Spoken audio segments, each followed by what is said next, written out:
Great relationships can make us healthier, physically healthier. And before you go and tweet that, that's not my idea. That's a fact that Stuart Wolf discovered in 1961, thanks to a small town not too far down the road from us called Rosetto, Pennsylvania. Malcolm Gladwell referred to the town of Rosetto as an outlier in his book. The reason that this town is so interesting is that in the early 60s, when heart disease was on the rise in the U.S., the people that lived in Rosetto, Pennsylvania had virtually no signs of it whatsoever. No heart attacks, no ulcers, no high blood pressure or high cholesterol. And nobody could really figure out why, because although they were from a similar town in Italy, or their parents were from a similar town in Italy, that actually contributed to what on paper looks like more poor health. They ate worse, they didn't exercise very much, and they had pretty stressful jobs in Rosetto, Pennsylvania. But what Stuart Wolf found in 1961 when he visited the town of Rosetto is that everybody there took care of each other in a way that they didn't across the rest of the country. People in Rosetto, Pennsylvania invited their neighbors over for dinner. They did the things that we all love to talk about, but we don't do. They went next door to borrow sugar and flour. If they had a problem, they talked it out. They had parties in the streets, and they were healthier, physically healthier, because they had great relationships with each other.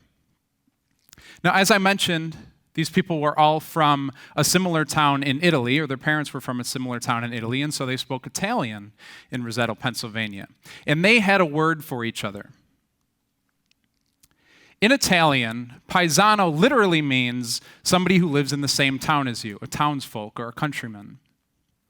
But I grew up in a big Italian family also on my mom's side, and we used to use the word paesano with its inherent definition. Because a paesano in Italian culture is somebody that you take care of, somebody that you invite over for dinner, somebody whose house you sleep over all the time when you're a kid. A paesano is somebody that's more than a friend. And it's interesting because our definition of friendship today has changed over the past 20 years. It's not exactly a great thing to be in the friend zone. People work pretty hard to not be in the friend zone. And as we grow up, friendship takes on different meanings. So let me explain to you the difference between a friend and a paesano.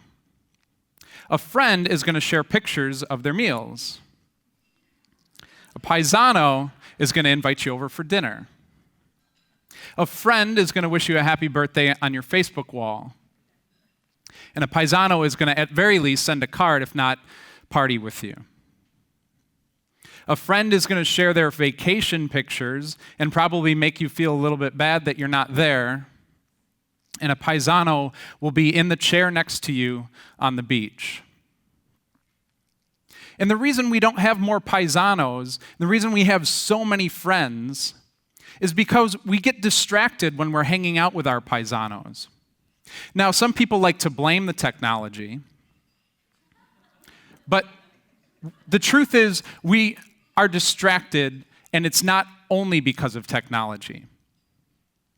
Some people more distracted than others. So exactly how do you turn friends into paesanos? Well, you can actually go and watch the concert that you paid to go to, because your paesanos are probably there with you. You can actually meditate or have real conversations with people. You can actually run a marathon with your friends.